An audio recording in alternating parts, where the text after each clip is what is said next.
नमस्कार साथियों, एससीटी एकेडमी पर आप सभी का स्वागत है। आज हम लोग डिस्कस करेंगे 21 दिसंबर 2021 के सीटीईटी फर्स्ट पेपर की ईवीएस और हिंदी विषय का। सीडीपी और मैथ का डिस्कशन करवाया जा चुका है पहले ही। जो लोग अभी तक उस वीडियो को नहीं देखे हैं वो चैनल के प्लेलिस्ट में जाकर उस वीडियो को देख लेंगे। तो अभी हम लोग चलते हैं ईवीएस की तरफ। ये सब आपका हो चुका है।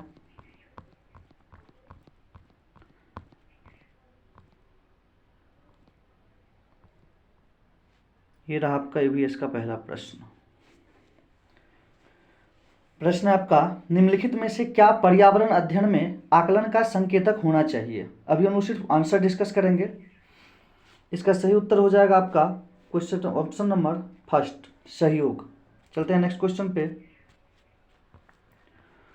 अगला क्वेश्चन है, एक डॉक्टर का घर एक्स पर स्थित है तथा उसका अस्पताल वाई पर स्थित है। डॉक्टर के घर से अस्पताल जाने के लिए कोई सीधी सड़क नहीं है, अतः डॉक्टर पहले ए पर जाते हैं जो एक्स के ठीक पूर्व में 500 मीटर दूरी पर है। फिर वह बी पर जाते हैं जो ए के ठीक दक्षिण में 400 मीटर दूरी पर है। फिर वह सी पर जाते हैं जो बी के ठीक पश्चिम में 90 मीटर पर है। और अंत में वह अपने अस्पताल पर पहुंचते हैं जो सी के ठीक उत्तर में 80 मीटर दूरी पर है। अस्पताल के सापेक्ष डॉक्टर के घर की सही दिशा क्या है। अस्पताल के सापेक्ष डॉक्टर के घर की सही दिशा आपका हो जाएगा उत्तर पश्चिम, ऑप्शन नंबर 4। चलते हैं नेक्स्ट क्वेश्चन पे हम लोग।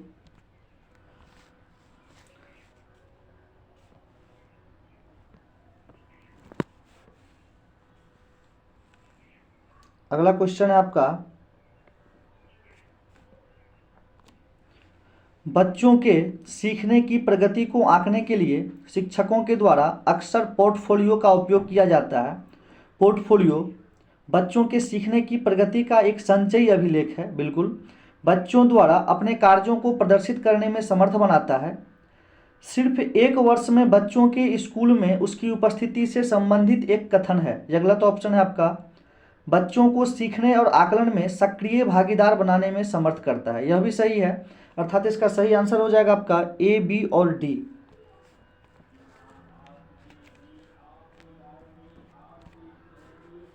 इसका सही उत्तर है ए, बी और डी। चलते हैं नेक्स्ट क्वेश्चन पे। अगला प्रश्न है, निम्नलिखित में से क्या प्राथमिक स्तर पर पर्यावरण अध्ययन शिक्षण का उद्देश्य है। बच्चों में संख्यात्मक कौशलों का विकास करना, पर्यावरणीय मुद्दों पर जागरूकता का विकास करना। यही आपका सही उत्तर है, पर्यावरणीय मुद्दों पर जागरूकता का विकास करना। चलते हैं नेक्स्ट क्वेश्चन पे। अगला प्रश्न आपका, बच्चों के सीखने की प्रगति के वर्णन अभिलेख आधारित हैं। बच्चों के सीखने की प्रगति के वर्णन अभिलेख आधारित हैं प्रोजेक्ट तकनीक पर, अवलोकन तकनीक पर, मौखिक तकनीक पर, अधिविन्यास तकनीक पर। इसका सही उत्तर हो जाएगा आपका ऑप्शन नंबर फर्स्ट, प्रोजेक्ट तकनीक पर। देखते हैं नेक्स्ट क्वेश्चन। कोई व्यक्ति 29 सितंबर 2019 को एक एक्सप्रेस ट्रेन में सूरत से नागरकोइल जाने के लिए बैठा। यह ट्रेन सूरत 8:20-45 बजे चली और 1 अक्टूबर 2019 को 12:45 बजे नागरकोइल पहुंची।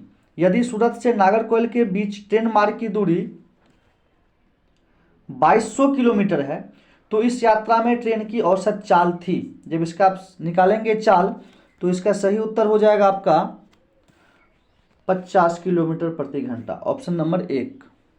चलते हैं नेक्स्ट क्वेश्चन पे। अगला क्वेश्चन है, कक्षा 5 का पाठ किसानों की कहानी बीज की जुबानी शुरू होती है मुख्य प्रश्न के द्वारा। जैसे जो भोजन हम खाते हैं उनको पैदा करता है, उनको कौन पैदा करता है। मुख्य प्रश्न बच्चों की सोच को नई दिशाओं में लेकर जाती है। बिल्कुल सही। बच्चों के सीखने की प्रक्रिया में सहायता करती है, यह भी सही है।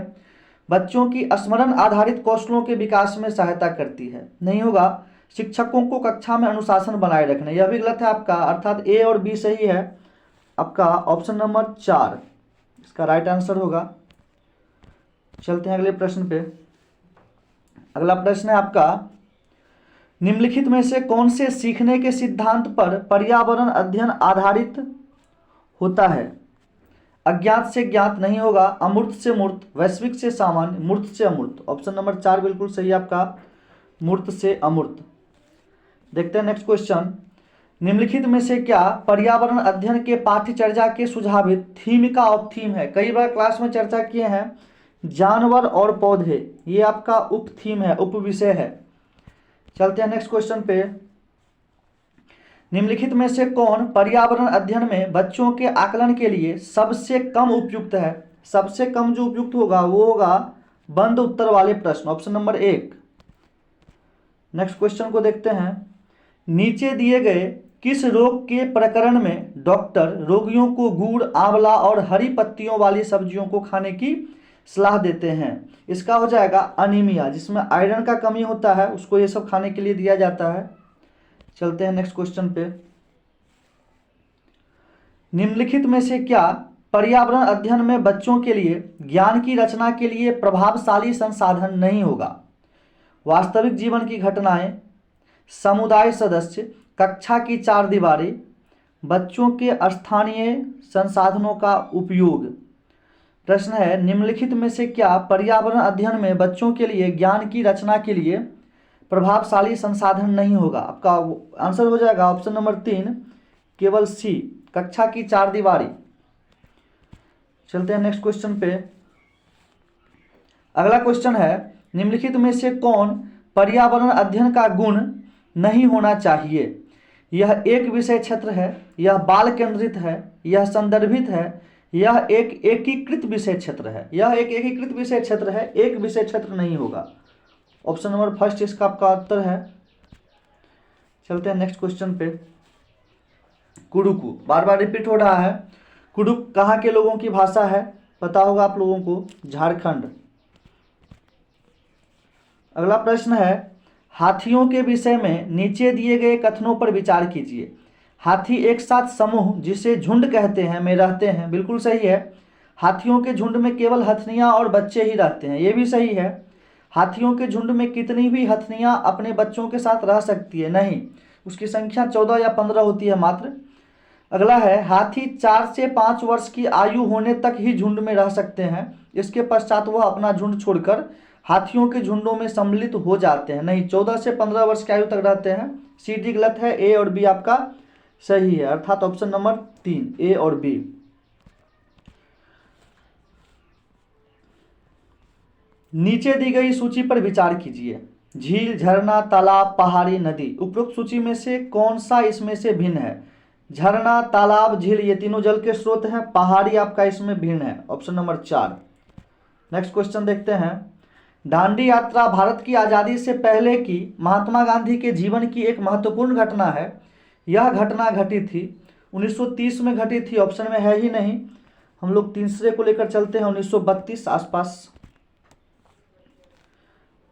नेक्स्ट क्वेश्चन है सीसीई के अनुसार पर्यावरण अध्ययन में स्व आकलन संबंधित है। कई बार हमने बतलाया है सीखने के समान आकलन, ऑप्शन नंबर फर्स्ट। अगला है निम्नलिखित राज्यों में से किसके बगीचों में तेज पत्ता, छोटी इलायची, बड़ी इलायची और काली मिर्च उगते हैं? इसका सही आंसर है आपका केरल, मसालों का बगीचा। गुजरात के निकटवर्ती राज्य हैं, गुजरात के निकटवर्ती राज्य हैं मध्य प्रदेश, महाराष्ट्र, हरियाणा नहीं है, राजस्थान, मध्य प्रदेश, छत्तीसगढ़ भी नहीं है, महाराष्ट्र, मध्य प्रदेश, राजस्थान। यह आपका सही आंसर हो जाएगा ऑप्शन नंबर 3, महाराष्ट्र, मध्य प्रदेश और राजस्थान। चलते हैं नेक्स्ट क्वेश्चन पे। माउंट एवरेस्ट के विषय में निम्नलिखित कथनों पर विचार कीजिए। यह हमारे देश का भाग है, नहीं नेपाल में है यह। इसकी चोटी की ऊंचाई 8900 मीटर है। बछेंद्री पाल इस पर्वत की चोटी पर कदम रखने वाली भारत की पहली महिला बन गई, बिल्कुल सही है। इस पर्वत की चोटी पर हमारे देश का राष्ट्रीय ध्वज सर्वप्रथम 23 मई 1994 की दोपहर को गाड़ा गया था। नहीं, 1984 में यह हुआ था। आपका ए और डी गलत है, बी और सी बिल्कुल सही है, ऑप्शन नंबर 2। चलते हैं नेक्स्ट क्वेश्चन पे। अगला क्वेश्चन है निफेंथिस के विषय में नीचे दिए गए कथनों पर विचार कीजिए। यह पौधा कीड़ों मकोड़ों, मेढकों और चूहों को फंसाकर उनका शिकार कर सकता है, बिल्कुल सही है। यह पौधा हमारे देश में नहीं पाया जाता है, पाया जाता है मेघालय में, यह ऑप्शन गलत है आपका। यह पौधा कीड़े मकोड़ों को खींचने के लिए मोहक आवाज निकालता है, यह भी गलत है। इसका आकार घड़े जैसा होता है जिसका मुंह पत्ती से ढका होता है। कोई भी कीड़ा मकोड़ा इसके मुंह के ऊपर पहुंचते ही इसमें फंस जाता है और बाहर नहीं निकल पाता। ये भी सही आपका, अर्थात ए और डी आपका बिल्कुल सही है, बी सी गलत है। चलते हैं नेक्स्ट क्वेश्चन पे। स्थानों के साथ उस क्षेत्र के गांवों के सामान्य घरों की सही विवरण का मिलान कीजिए। मोलन गांव आसाम में है, इसका जो सही होगा आपका ये हो जाएगा 3 नंबर। बांस के खंभों पर 3 से 4 मीटर ऊंचाई पर बने उठे हुए घर। लद्दाख का हो जाएगा आपका मिट्टी और चूने से पुती पत्थर की दीवारें, लकड़ी के फर्श और लकड़ी की समतल छतें, अर्थात बी का हो जाएगा 4। मनाली का हो जाएगा पत्थर अथवा लकड़ी से बनी ढालू छतें जहां बारिश और बर्फबारी अधिक होती है। राजस्थान का हो जाएगा 1। देखते हैं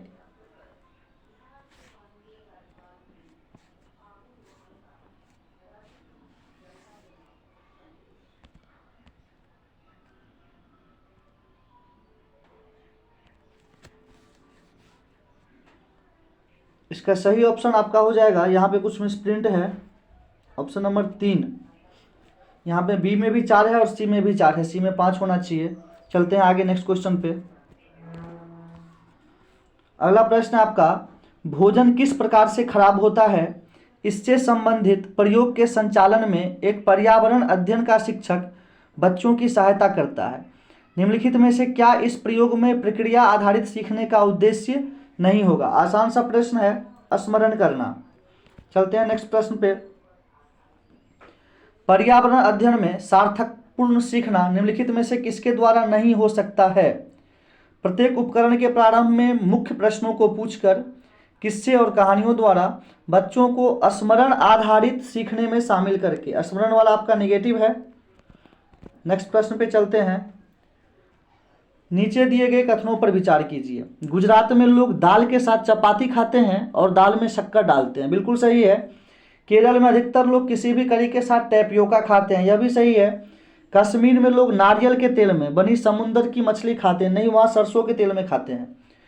डी है, गोवा के लोग सरसों के तेल में बनी मछली खाते हैं, यहाँ के लोग नारियल के तेल में खाते हैं, अर्थात सी और डी गलत है। ए और बी आपका बिल्कुल सही है, ऑप्शन नंबर 3।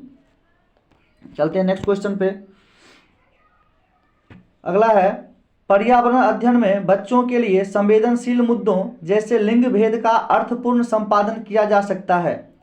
व्याख्यान का आयोजन करके, बच्चों के मध्य बातचीत का संचालन करके, प्रदर्शनी का आयोजन करके, व्याख्यान के पश्चात चर्चा का आयोजन करके। सबसे सही आपका ऑप्शन नंबर 4 है, व्याख्यान के पश्चात चर्चा का आयोजन करके।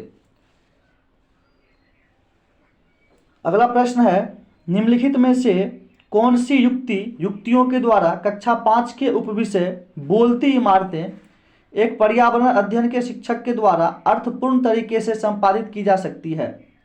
मानचित्र और चित्र, व्याख्यान और चर्चा, सर्वे के संचालन उपरांत उस पर चर्चा, बच्चों को नारे लिखने के लिए कहना। सी आपका नहीं होगा, बाकी सब सही है, अर्थात ऑप्शन नंबर 1। ए, बी और डी आपका बिल्कुल सही है। चलते हैं नेक्स्ट प्रश्न पे। अगला प्रश्न आपका, रेगिस्तानी ओक नामक पेड़ के बारे में निम्न में से कौन सा कथन सही नहीं है। इसमें पत्तियों की जगह कांटे होते हैं, बिल्कुल सही है। रेगिस्तानी पेड़ में पत्तियां बहुत कम होती है। यह अपने तने में जल संरक्षित करता है, सही है। इसकी जड़ें उथली होती है, नहीं, इसकी जड़ें काफ़ी गहरी होती है, नहीं, नेगेटिव ढूंढना था हमारा, यही आपका सही उत्तर हो जाएगा, इसकी जड़ें उथली होती है। चलते हैं नेक्स्ट प्रश्न पे। नीचे दिए गए पक्षियों की वह कौन सी प्रजाति है जिसकी आंखें मानव की भांति उसके सामने की ओर होती है। यह उल्लू है आपका। चलते हैं नेक्स्ट प्रश्न पे।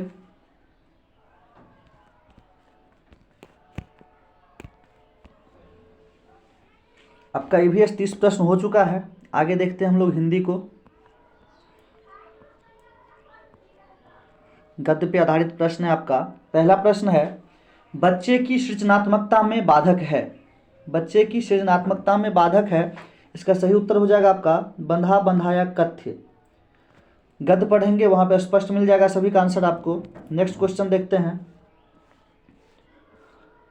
अगला प्रश्न है, जब बच्चे चित्रों को देखकर प्रतिक्रिया व्यक्त करते हैं तो इसका अर्थ है कि बच्चे अवधारणाएं बना रहे हैं। Option number first.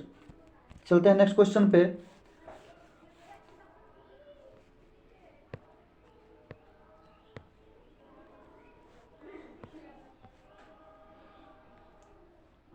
अगला प्रश्न है आपका, पढ़ने की प्रक्रिया का प्रथम सोपान है।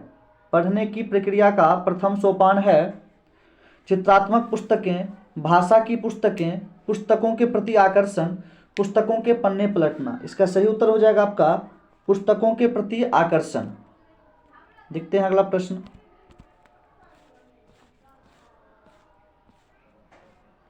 अगला प्रश्न है आपका, निम्न में से कारक चिन्ह नहीं है। इसमें से कारक चिन्ह आपका ये की नहीं है, बाकी सब कारक चिन्ह है।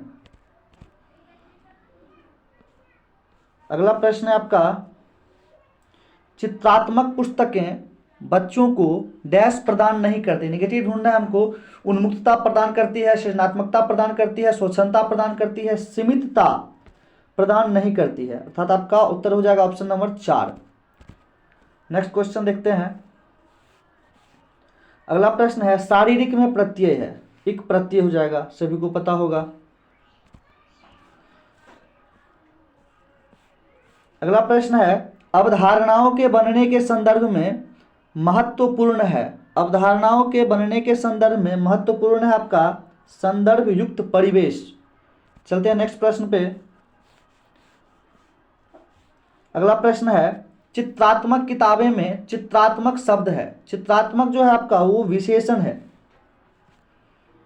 नेक्स्ट प्रश्न को देखते हैं। अगला प्रश्न है आपका, चित्रों व चित्रों पर बातचीत महत्वपूर्ण है क्योंकि इससे अधूरी व गलत अवधारणाएं संशोधित हो जाती है। इन सभी प्रश्नों का जवाब आपके गद्य में दिया हुआ है, लाइन टू लाइन पढ़ेंगे आपको आसानी से मिल जाएगा। हम लोग देखते हैं अगले प्रश्नों को। हमारा गद्य का प्रश्न खत्म हुआ, पद पे आधारित प्रश्न है। सबसे पहला प्रश्न है, प्रगति में उपसर्ग व मूल शब्द है। उपसर्ग व उपसर्ग देखना है, प्र, प्रग, पर, प्रगत। प्र उपसर्ग है आपका और गति मूल शब्द है। ऑप्शन नंबर फर्स्ट हो जाएगा इसका सही उत्तर, प्र जोड़ गति, प्रगति। देखते हैं नेक्स्ट प्रश्न को।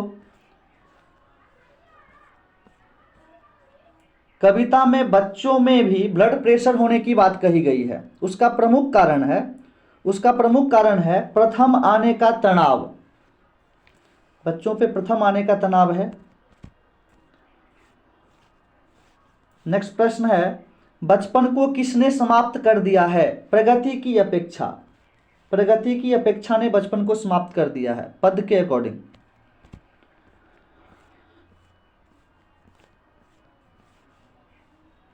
कविता में बच्चा व्यस्त रहता है। कविता में बच्चा पढ़ने लिखने में हमेशा व्यस्त रहता है। नेक्स्ट प्रश्न है, रात भर में कौन सा क्रिया विशेषण शब्द है। रात भर यहाँ पे समय का बोध हो रहा है, अर्थात आपका सही उत्तर हो जाएगा कालवाचक। देखते हैं नेक्स्ट प्रश्न को। अगला प्रश्न आपका, दी गई कविता में किस बात पर बल दिया गया है। दी गई कविता में बच्चों का बचपन न छीनने पर बल दिया गया है। देखते हैं अगला प्रश्न। अगला हमारा शिक्षण से प्रश्न है, मोना दूसरी कक्षा में पढ़ती है। वह पढ़ते समय अटकती है। संभवतः वह डिसलेक्सिया से ग्रसित है। कई बार बतला चुके हैं, आप सभी को पता होगा डिसलेक्सिया। विभिन्न प्रकार की शिक्षण सामग्री भाषा सीखने सिखाने की प्रक्रिया को रोचक बनाती है। Option number 2। अगला प्रश्न देखते हैं, भाषा एक नियमबद्ध व्यवस्था है। भाषा एक नियमबद्ध व्यवस्था है, यह सभी हमने आप लोगों को पढ़ाया था क्लास में। अगला है, तुम्हारी परिचित नदी के किनारे क्या क्या होता है। सवाल बच्चों को डैश का अवसर देता है। अपनी नदियों की जानकारी देने, अपने अनुभवों को साझा करने, अपने पर्यावरण का संरक्षण करने, विभिन्न नदियों के नाम बताने। इसका सबसे सटीक आंसर हो जाएगा आपका अपने अनुभवों को साझा करने। Option number 2। देखते हैं नेक्स्ट प्रश्न को, मुझे बैंगनी रंग कतई अच्छा नहीं लगता। वाक्य में रेखांकित शब्द का मतलब बताओ। यह प्रश्न पहला ऑप्शन है बहुत कठिन है, नहीं पूछा जाना चाहिए। बहुत सरल है, पूछा जाना चाहिए। संदर्भ में शब्दावली का उदाहरण है, बच्चों के भाषा ज्ञान को महत्व देता है। इसका सही उत्तर हो जाएगा ऑप्शन नंबर 3, संदर्भ में शब्दावली का उदाहरण है। देखते हैं नेक्स्ट प्रश्न को। अगला प्रश्न आपका, प्राथमिक स्तर पर चयनित बाल साहित्य में सर्वाधिक महत्वपूर्ण बिंदु है। इसका सही उत्तर हो जाएगा आपका ऑप्शन नंबर 2, सार्थक पुनरावृत्ति, चीजों का दोहराव। नेक्स्ट क्वेश्चन देखते हैं। अगला प्रश्न है, कक्षा 3 की हिंदी भाषा की पाठ्य पुस्तक में दिया गया अभ्यास औजारों के नाम खोजकर लिखना उदाहरण है। इसका सही आंसर हो जाएगा आपका ऑप्शन नंबर 4, विषयों की शब्दावली से अनिवार्य परिचय का। देखते हैं अगला प्रश्न। अगला प्रश्न है, प्राथमिक स्तर के बच्चों में डैश और डैश के माध्यम में से लेखन कौशल का विकास किया जा सकता है। प्राथमिक स्तर के बच्चों में रेखांकन और चित्रांकन के माध्यम से लेखन कौशल का विकास किया जा सकता है। नेक्स्ट ऑप्शन देखते हैं, भाषा अर्जन क्षमता चौमस्की से है संबंधित, सभी को पता है। हमारे देश के डैश विविधता हमारी एक भाषाई डैश है। हमारे देश की भौगोलिक विविधता हमारा एक भाषाई विस्तार है। ऑप्शन नंबर 3 इसका सही आंसर हो जाएगा आपका। अगला क्वेश्चन है, कविता के संदर्भ में सर्वाधिक महत्वपूर्ण है भावपूर्ण पठन। कई बार हमने बतलाया है। नेक्स्ट क्वेश्चन देखते हैं।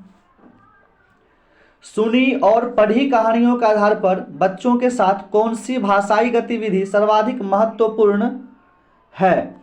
कहानी को शब्दशः दोहराना नहीं होगा, कहानी के पात्रों के नाम बताना, कहानी का शीर्षक बताना, कहानी पर प्रश्न निर्माण करना। सबसे जो बेटर ऑप्शन है आपका वो है कहानी पर प्रश्न निर्माण करना। नेक्स्ट क्वेश्चन देखते हैं। अगला प्रश्न है आपका, प्राथमिक स्तर पर शिक्षा का माध्यम डैश ही होना चाहिए। बिल्कुल इजी प्रश्न है, मातृभाषा में होना चाहिए। अगला प्रश्न देखते हैं, प्राथमिक स्तर पर हिंदी भाषा का आकलन करते समय आप किसे सर्वाधिक महत्वपूर्ण मानते हैं। बिल्कुल इजी प्रश्न है, मौखिक अभिव्यक्ति। ऑप्शन नंबर 1 इसका सही उत्तर हो जाएगा आपका मौखिक अभिव्यक्ति। चलते हैं नेक्स्ट प्रश्न पे। प्रश्न है आपका, किस विद्या में मौखिक अभिव्यक्ति के विकास की सर्वाधिक गुंजाइश है। जीवनी लिखा जाता है, आत्मकथा यह भी लिखा जाता है, डायरी यह भी लेखन का है कला, एकांकी यह एक तरह से एक नाट्य कला होती है। यहाँ पे मौखिक अभिव्यक्ति का विकास होगा। आपका सही उत्तर हो जाएगा ऑप्शन नंबर 4। इस प्रकार से आपका 21 दिसंबर का ईवीएस और हिंदी का भी डिस्कशन हो चुका है। संस्कृत देखेंगे, आगे बना रहे हैं। उम्मीद करता हूँ आपको यह वीडियो पसंद आया होगा, तो वीडियो को लाइक और शेयर जरूर कर दें। अगर चैनल पे नए हैं तो चैनल को सब्सक्राइब कर लें ताकि सभी वीडियो की नोटिफिकेशन आपको समय पर मिलती रहे। तो मिलते हैं हम लोग नेक्स्ट वीडियो में, तब तक के लिए धन्यवाद। जय हिंद।